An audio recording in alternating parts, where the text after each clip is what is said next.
Turabaramukije inshuti bavandimwe mudukurikiye kuri channel zacu Menya Amateka n'Umubanji TV. Uko mubimenyereye aha ni kuri za channel zacu mukunze gusanga ibiganiro bitandukanye biba bivuga ku busesenguzi butandukanye cyangwa se update cyangwa se amakuru abagezweho. Uyu mwanya rero tubazaniye amakuru cyangwa se update y'amakuru yabaye ejo kuwa gatanu. Uyu munsi dukoze ikiganiro ni kuwa gatandatu ku itariki 27 z'ukwa mbere 2024. Hashize iminsi igera nko muri 5 hari imirwano idasiba hagati y'abarwanyi ba M23 ndetse n'ingabo zo ku ruhande rwa leta zifashwa n'amatsinda atandukanye, harimo Bazalendo, harimo abacancuro ba Wagner, harimo abasirikare b'abarundi, harimo n'abasirikare ba SADC n'indi mitwe itandukanye irimo za Nyatura, APCLS ndetse na FDLR. Habaye imirwano ikomeye cyane ahitwa Mweso, twarabivuze mu kiganiro cy'ubushize, ndetse haguye n'abasirikare benshi cyane bo ku ruhande rwa FARDC bataramenyekana umubare. Hanafashwe n'imbunda nyinshi cyane. Amakuru y'ukuri twahawe n'abariyo nuko ubushize haherutse kugwa abasirikare benshi ku buryo imodoka zajanye imirambo ngo zageraga kuri 4. Umunsi w'ejo rero n'ubundi mu gace ka Muremure, mbese ni muri Masisi aho ngaho, ni iruhande rwa Karuba. Murabizi ko ku Muremure bamaze iminsi barwanira, ingabo za leta zishaka kuhisubiza, ariko abarwanyi ba M23 babayibamba banze guheba aho ku Muremure. Ku munsi w'ejo naho hari umutego cyangwa se yambushe abarwanyi ba M23 bateze abasirikare b'abarundi, mbese bari bavuye ku muhanda, bari mu modoka, mbese umuhanda uhuza Sake na Minova. Barabarasa cyane, hafa abasirikare benshi, barimo umumajoro witwa Niragire Landry ndetse n'umukapiteni witwa Ndiziwe Pascal, bapfanye n'abasirikare bagera nko mu 18. Ibyo ni byabaye umunsi w'ejo. Na Mweso ejo habaye iyo mirwano, noneho leta iza no gusheringa, imaze iminsi sharinga ibisasu biremereye by'imbunda za BM ndetse n'indege za drone na za Sukhoi, zikica abaturage benshi. Ni ibintu bimaze nk'iminsi igera muri 3 cyangwa 4. Ejo rero nuko byiriwe, n'ubundi hakomeje kuba imirwano Mweso umunsi w'ejo. Nanone mu rukerera rw'uyu munsi buca ari uyu munsi kuwa gatandatu, abarwanyi ba M23 bateye ibirindiro by'ingabo zo ku ruhande rwa leta muri Nyiragongo, mbese ni axe ya za Kibumba. Baraye babateye mu birindiro bitandukanye birimo ibyo bita ku mabere y'inkumi, ndetse baje gufata n'ibindi birindiro bigera muri 3 bisanga aho ngaho hitwa ku mabere y'inkumi. Nabwo hagwa abasirikare benshi ku ruhande rwa leta, ndetse bamburwa n'ibikoresho byinshi cyane, birimo imbunda zo musada bita imbunda za 12 zigera muri 4, na za machine gun zigera muri 6, na za SMG nyinshi, n'amasasu menshi tutabashe kumenya umubare. Ibyo ni byabaye mu rukerera rw'iri joro, mbese buca ari none kuwa gatandatu. Nanone kandi muri iri joro buca ari kuwa gatandatu, ingabo za M23 zagabye igitero gikomeye cyane hirya yo ku Muremure, zica abasirikare b'abarundi benshi tutaramenya umubare, ariko bahuye n'uruva gusenye kuko batewe n'abari barwanije bo ku ruhande rwa M23 bita Bayibu. Babishe ku buryo abatoha amakuru batubwiye ko nta bundi abarundi barapfusha benuko. Murabizi ko abarundi bagize ibyago cyane hariya muri Masisi kuva Kicanga ndetse na Mushaki, ariko ngo ibyabaye uyu munsi cyangwa iri joro ngo birenze ibindi byose byababayeho, uko bapfuye hariya ku buryo budasanzwe, barasubira baranapfa ndetse cyane mu bice bya Mweso. Mu bice bya Mweso biravugwa ko hari umukoloneli w'umurundi ushobora kuba wahaguye tutaramenya izina ryiwe, ndetse hari n'umusirikare w'umukoloneli ku ruhande rwa leta, umwe mu bayoboreje imazi 2 ziriyo, wakomeretse ngo bikabije. Nanone tutarava Mweso, muri iyi minsi igera muri 3 tuvuze y'intambara zikurikirana buri munsi, nako irarenga 3 nk'iminsi 4 cyangwa 5, hanapfuye umukoloneli w'umuzalendo. Murabizi abazalendo na ba mayimayi biyise izina ry'abazalendo, rero ni leta yaribise kugira nyine ngo ibamareho ikeye bityo ibashe kubakoresha. Hapfuye uyu musore bitaga Pascal Cyamboko, ni umuzalendo bariya bavuga ururimi rw'ikinyarwanda bakomoka hariya mu Munigi, ni iruhande rwa Goma. Nanone tukiri ku munsi byabaye umunsi wa none, iyo mirwano rero yabaye muri iri joro twari tuvuze mu bice bya Muremure. Abarwanyi ba M23 babasha kugira imbaraga nyinshi cyane, babasha gukubita abarundi. Murabizi ko abarundi bamaze iminsi baratsimbuye abazalendo, mbese ku murongo w'imbere w'urugamba bari bamaze iminsi babyitegura cyane, twagiye tubivuga mu biganiro bitandukanye. Rero biteguraga kugaba igitero ku Muremure ndetse na za Karuba bashaka kuzazigarurira, ariko abarwanyi ba M23 rero babapangira ijoro, barabatera barabarasa mu buryo ngo budasanzwe.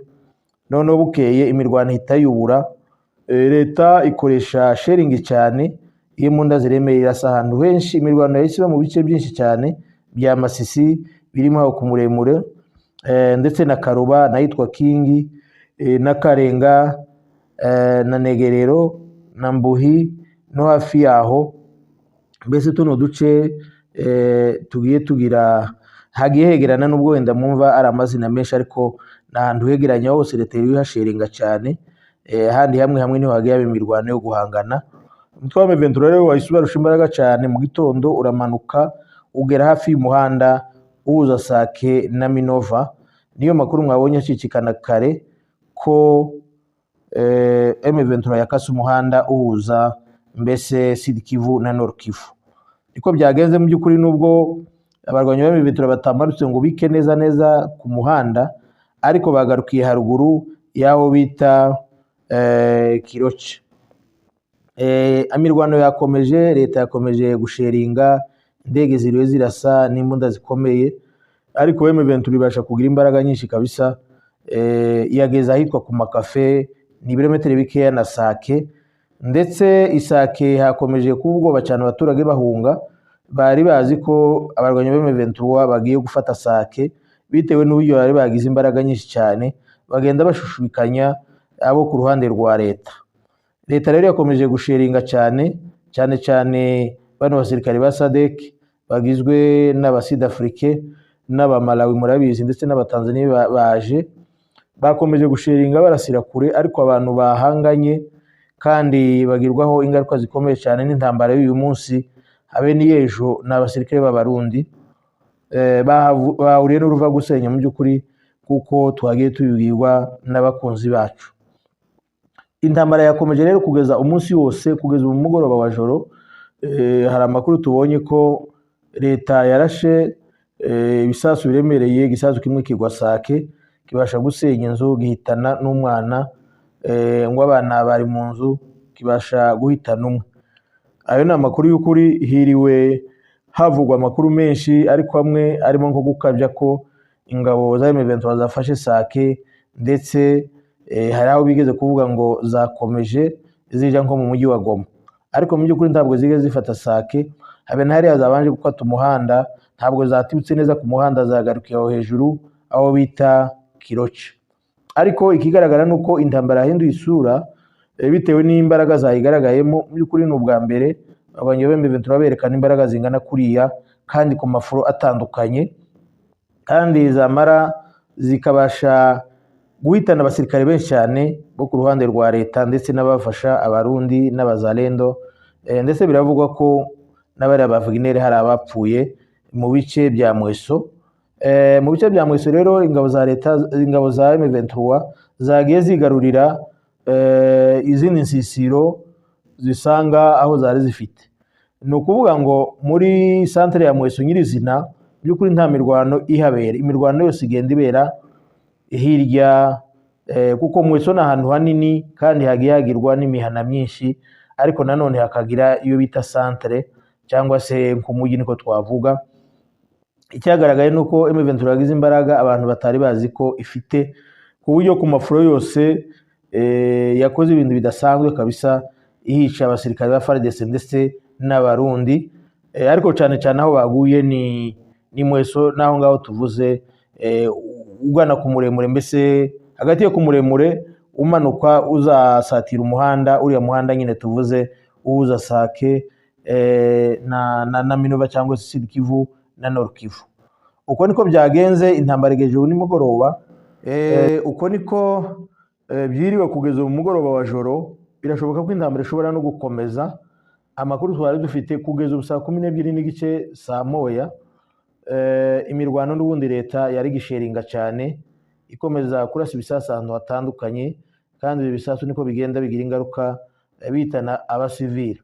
Nanone kandi uyu munsi iri joro ryaraye rikeye ryo kuwa gatanu buca ari none kuwa gatandatu, drone nayo yaraye mu kirere, haba mu kirere ca Rucuru na Masisi ndetse na Nyiragongo. Twarababwiye ko drone irara hejuru ishaka abishobora kurasa. Murabizi ko drone idakunda gupfa kurasa gusa, irasa uko yabonye cible kandi ni gakeya ihusha. Ngo yaraye rero mu kirere kandi ishaka abishobora kurasa ku ruhande rwa M23, ariko barabimenya barayihisha.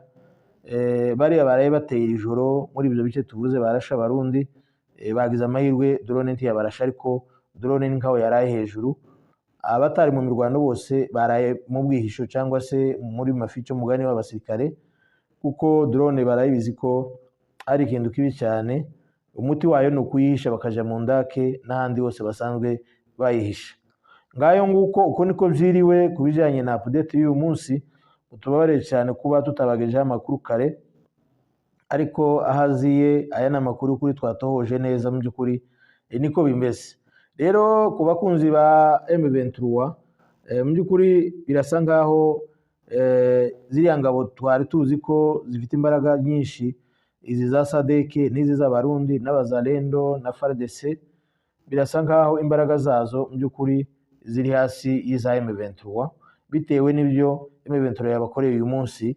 Abarundi bo sinzi ko bazongera kurwana bitewe n'ibyababayeho, bisanga ibyababayeho bushize. Abacitse ku icumu rero ngo bahunze berekeza nka za Minova, ntabwo turamenya uko bimeze muri aya masaha y'ijoro, ariko turakomeza tuhababere. Uko bizagenda bihinduka kose ejo tuzabamenyesha. Ngayo nguko nuko bimeze, haba muri Masisi ndetse no muri Nyiragongo, ndetse yewe no muri Rucuru. Uko niko byifashe, turahababereye, tuzakomeza tubakurikirana aya makuru, hanyuma tuzajya tuyabagezaho uko tuzagenda tuyabona. Murakoze cyane, reka mbashimire kandi mbibutsa ko nimba ari ubwa mbere murebye ibiganiro byacu, byaba byiza mukoze subscribe kugira ngo muza muhita mubona ibiganiro byacu tukimara kubishiraho, kugira ngo mubone amakuru y'ukuri atarimo gukabya cyangwa se ibirungo byinshi. Nanone mukande like, munabisharinge kugira ngo tubashe kubisangira n'abandi benshi, ndetse muduhe na comment zanyu, turazishima cyane. Niyo haba inyunganizi, ibitekerezo, kudukebura ibyo mwumva twanoza wenda bitameze neza, kugira ngo turusheho kubaha serivisi imeze neza. Mudufashe nyamuneka mubisharinge kugira ngo bigere ku bantu benshi, kandi niba utarakora subscribe mu by'ukuri waradutengushe. Nta wundi musanzu tugusaba no gukora subscribe kugira ngo dukomeze tubone ba followers benshi. Murakoze rero, ibiganiro byacu nakagaruka.